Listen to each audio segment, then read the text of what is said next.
Burn This Book was produced by us, Eden and Nicole.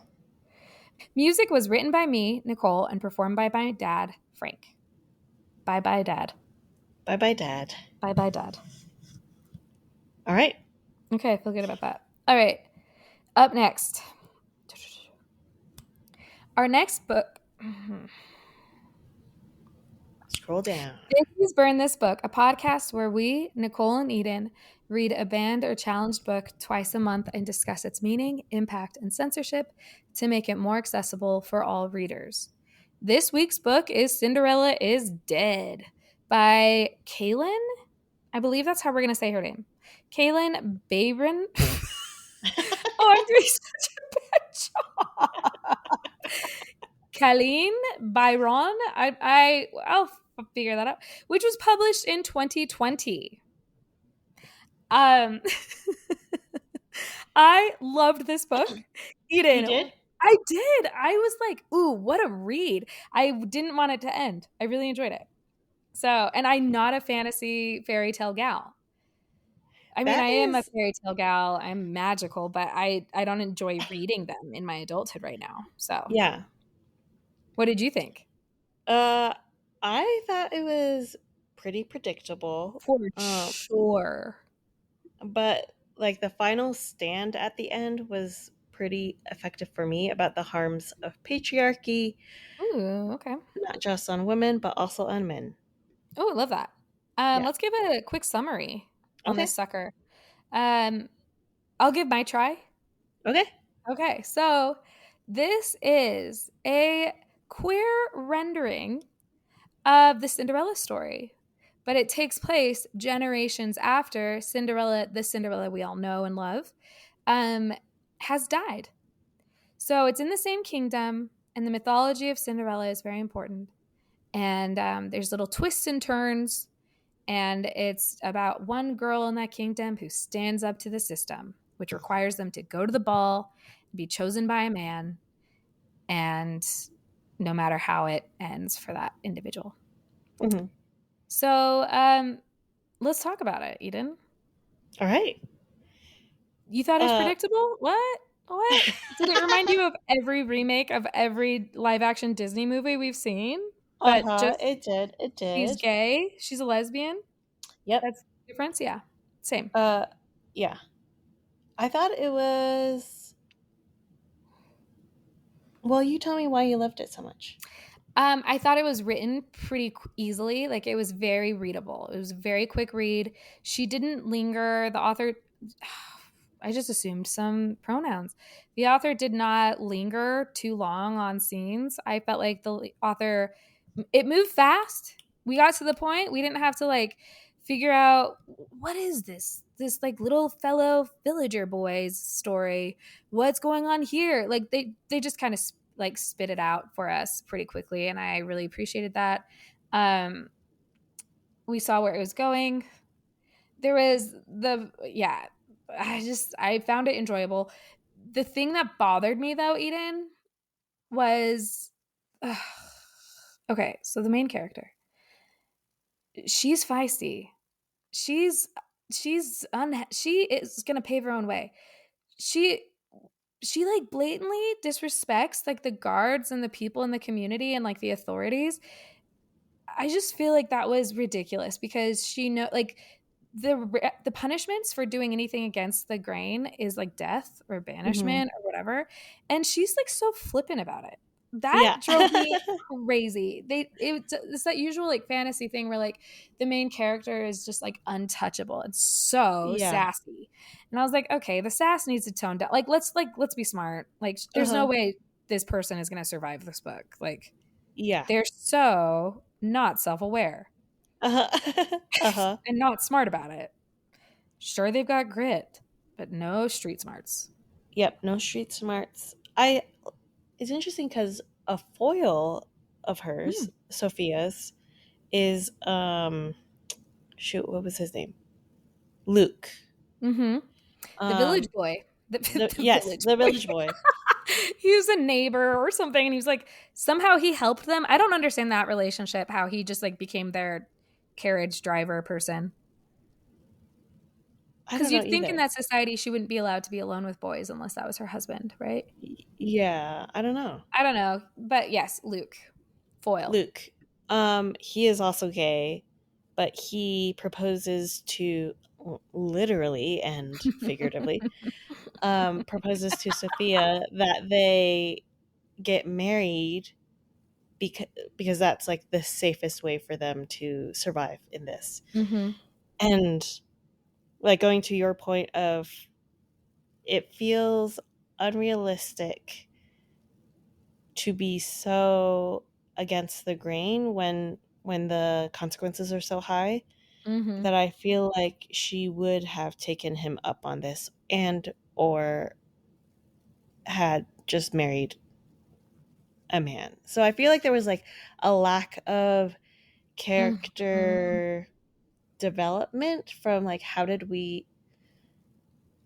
she go from knowing that she was gay to deciding, you know what, I'm going to fight every single tradition for the last 200 years. Yeah. Yeah, yeah, Like yeah, I feel yeah. like there would have been lead up to that, like some questioning within her inner Mhm. circle or something, um, stuff like that. We did see glimpses of it in parallel, like her Mhm. friend was in a domestic abusive relationship. I would actually argue that her friend was her foil, was a foil to her. So her I think friend there was could be two also foils. gay. Yeah. Okay, let's not limit Yeah, the foil. yeah. Wow, wow. Thank you. Thank you for expanding that. But I would say for her friend who she was in love with, Hmm. um, so the book starts out with Sophia, friend, I don't remember her friend's name. She's kind of forgettable. Sorry. Erin. Aaron. They're like outside together. That was a little confusing. And Aaron's like, no, we cannot do this. And Sophia just like forced her friend outside in the dark of the night, like against the rules, just to like talk to her. And the friend was like, I can't believe you're doing this to me right now. And Sophia's like, no, but I love you. And it's just, I was like, that's ridiculous. You can see her tomorrow during the day. Like, why are you breaking this rule? I Uh-huh. don't understand what's happening right now. Like, this feels like such an unnecessary risk. I think Aaron felt that way too. But they both like they love each other. There was definitely a relationship there, but Erin chooses to go with society because she feels like that's safer and more realistic. So she goes to the ball with every intention of finding a husband and living out her life, Hmm. even though she doesn't really want to, but it just feels unrealistic the other way. Whereas same situation, but Sophia goes to the ball with the intention of destroying the system, and she has Hmm. no intention of ever finding a partner or whatever. And it's just like you see their roads divide pretty quickly, diverge. Excuse me, their Hmm. roads diverge, and you see how each one turns out. Whereas like Sophia's like free and finds another hot lesbian in the woods, Uh-huh. and Aaron is in a really abusive relationship. Yep. So let's get into the so we love these characters. Let's get into how they turn Cinderella on its head. How about that? Uh-huh. Uh-huh. Uh-huh, Uh-huh. uh-huh. Um, so the other hot lesbian that you were mentioning, her name is Constance. There's so many hot lesbians in this tiny Uh-huh. village. It's so Uh-huh. cool. We're assuming that they're all hot. Okay, the way that oh yeah, I don't know if Aaron's hot, but the way that Constance is described is like, are you kidding me? Like I just picture all leather and she's just like, yeah. Yeah. Uh-huh. I've got a Uh-huh. bow and arrow or something. I've got like this knife and she's like constantly stabbing people or threatening to stab. So it's a wild ride. But yes, Constance. Butch. For sure. For sure. She's a descendant of one of the original stepsisters, which is kind of fun. And do you know what's fun too? The What? stepsisters were so good. They were In good this people. telling, we find out that that was all just propaganda by the state, that the stepsisters were bad. They were Hmm. actually beautiful, good, courageous gals. Yep. Uh, and we find out that Prince Charming. Wait, was Cinderella married Mhm. against her will? Well, she was under the spell She was from under her the fairy spell. Right, godmother, right, who right. was actually a Th- witch. A witch who is the mother of Prince Charming. Mhm. And Prince Charming has used a lot of magic to remain king over the years. So the current king during Sophia's time, 200 years after the original Mhm. Cinderella, is the same Prince Charming. He Yes, goes but he by goes, King Manfred. yeah, that was a wild choice too, Manfred. But it's fun because it's man, and we're talking patriarchy. Good point. And he's created a system where the women are completely like not even second class citizens. I'd say like fifth class citizens, and there's no diversity in the community except that it seems like the main character is black. Um, Yes. but there's no sexual diversity in the community knowingly, and it is very like women have no rights at all. They have no access to their own money. They have no they can't even be alone like they can't be out and about alone.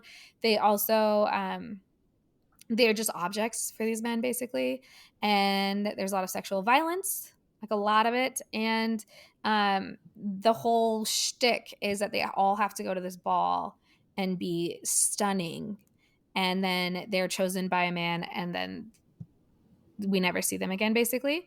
If you have done something wrong, then they're banished. But we find out actually they're kept in the castle, and their souls through magic are like taken out of their bodies into Prince Charming for his youth or something, so he stays Mhm. young. It's like there's a lot. I don't know. Did you see the movie The Brothers Grimm? It's been a while and it kind of traumatized me. Oh, it's very scary, but it reminded me a lot of that. Where I was like, oh, okay, Yeah. okay, we're Yeah, taken. I only remember the horse scene with the spider webs coming out and Oh yeah, that the was girl getting really scary. that really freaked me out. Yeah, that's really scary. So I don't remember what you're talking about. Do you remember the gingerbread man? Oh yeah, that freaked me That out was really too. scary too. Yeah. Do you remember? Just kidding. Let's go through every single one. Let's. but, I do remember um, Heath Ledger. yeah, hot, Yeah. hot, hot. Glasses, Hmm. hot. Um, but yeah, so the book was fun. The witch slash godmother, we think she's good, but Constance and her are always fighting because Constance just doesn't trust her because Constance has that wicked intuition of that like amazing intuition. Hmm. And then we don't know if the witch was actually good or bad in the end. There's like a self-sacrifice moment. I don't know. It got really like kind of messy at the end for me, Hmm. but it was a quick read. Quick read. Yeah. I bet teenagers love it. Like I bet especially like queer teens love that book. Yes. Yep. Yep. Yep. Like I want to see that in every GSA club across the Hmm. country. Um, I was talking to someone the other day. I don't think YA is for me anymore.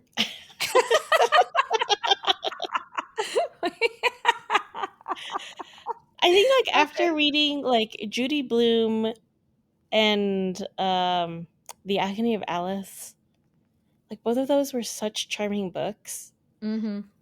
and like the amount of character growth in it, I don't Mhm. know. I just tried to read another YA series. Well, I told myself I would read through the all 10 books of this YA series that I read as a kid, but it Mhm. never finished, and I couldn't do it. Is Pendragon, but Oh, I'm familiar with the covers of those uh-huh. books. Yeah. Yeah, I have a hard time with YA also. I feel like in my childhood, in my young adulthood, Mhm. I kind of skipped that whole era. I feel like my first time really reading YA has been through this podcast. Mhm. Because, like, my favorite book in fourth grade was A Tree Grows in Brooklyn, as Oh we've my talked goodness. about. And You read then that in 4th grade? yes, and it was like the best thing ever. And then 6th grade, I read The Scarlet Letter, and I was like, "Are you freaking kidding me? These are amazing stories." And Uh-huh. so, like, I think the most like I read like straight childhood books, as a kid, like the Berenstain Bears. Harry Potter was really formative, but outside of like those types of like learning books and Harry Potter, I really missed out on all the YA stuff. Like, I just wasn't. It Mhm. wasn't interesting to me. So this has been my first time. And there's some good and there's some pretty bad. Uh-huh. Like, I don't know, like this book didn't really add anything to me. Like I didn't really feel any character growth, or I didn't really feel like I understood the human struggle any better, Uh-huh. or like I felt like it was entertaining to the point that I had just read the Elon Musk biography. So having that break was kind of nice. I think if you were teaching like kids how to reconceptualize popular myths, Mm. this would be a good book for that. Okay. But I do think there are better. Um, I wonder, do you like think it Ella is a Enchanted good... has more Well, yeah. characters, more character development, more backstory. Like Shrek, that's a Uh-huh. really great way of breaking stuff, talking about how to uh, how to flip a popular fairy tale on his head. Like Uh-huh. this book, it was fine. I don't know. Yeah. Do you think it is a good... Do you think this is some teenagers' first introduction to patriarchy and what that means, especially since it doesn't Ooh. actually call out patriarchy by name. It just says, Yeah. just like the systems that we just follow these systems because we followed them and no one Uh-huh. questions them. Yeah. Whoa. Okay, Eden, I changed Is my that whole some mind. I good changed dialogical questioning for you? I changed everything. I was wrong. Yeah. 100% wrong. Everything I said, just throw it away because you're right. You're right. I think No, this would what? be a great no, but I do think it'd be a great way. I You mean, I think would so? argue that the Scarlet Letter and also would have been great ways to talk about patriarchy. But this was a lot simpler, and I do think that you could like really like you don't have to. Yeah, I think this was great. I think you're right. I think this Yeah. could be a great teaching book for that. I don't know about in a classroom, but like in a home, Yeah, in a in a home, home. like coming across it in this way. Hmm. I mean, yes, I feel the same as you, where like I think it would have resonated more with me in Scarlet Letter or the book that I will never read in my life because I No, have... you shouldn't read it. It's not for you. It's just for Yeah, me. yeah, tree Just grows for with me. ugly. Yeah. um, but yeah, I can appreciate that there are different reading, different genres for different people, and like this is Oh, for sure. probably a genre that does this genre address patriarchy? I think this book did, but I don't know if the genre in general.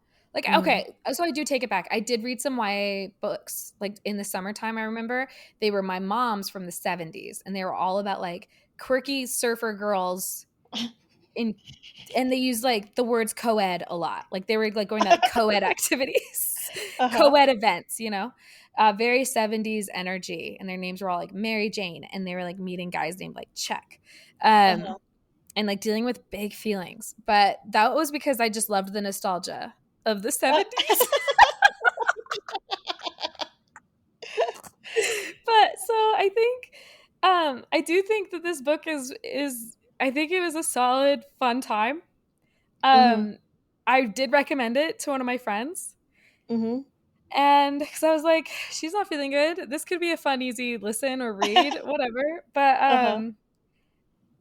I wonder if the reason why it's banned is because it does celebrate queer women and men, and it also states that like they exist. Yeah. Uh, yeah, sexually diverse communities exist without the prompting or like grooming of society. Like, Mhm. and I think that that's a lot of what this book kind of also really exemplifies. I'd be curious if that's why it's banned. I bet it's because it's like they don't like how they're retelling the Cinderella story.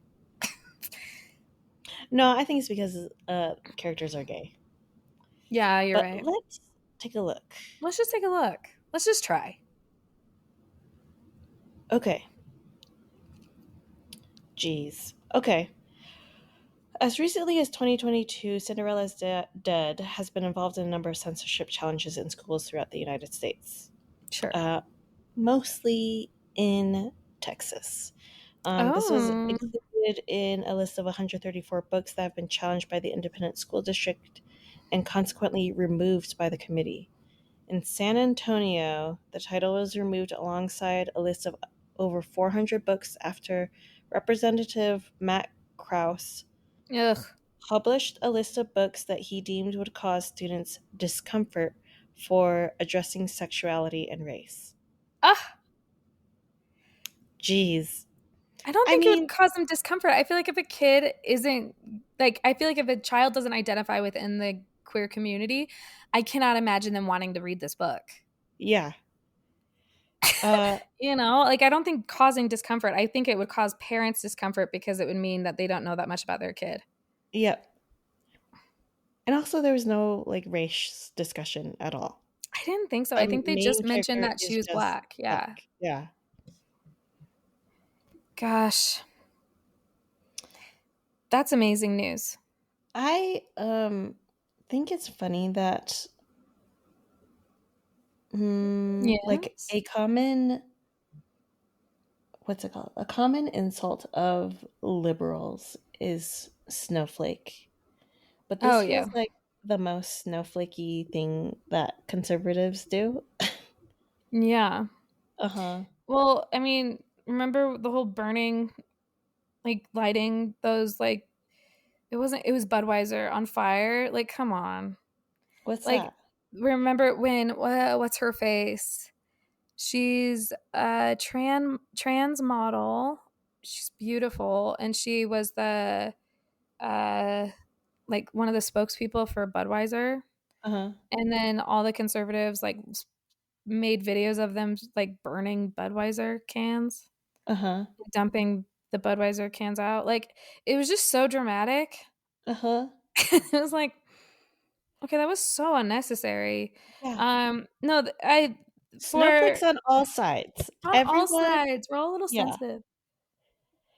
But also all for like a sensitive. party that claims that they're all about free speech, they really love to limit it.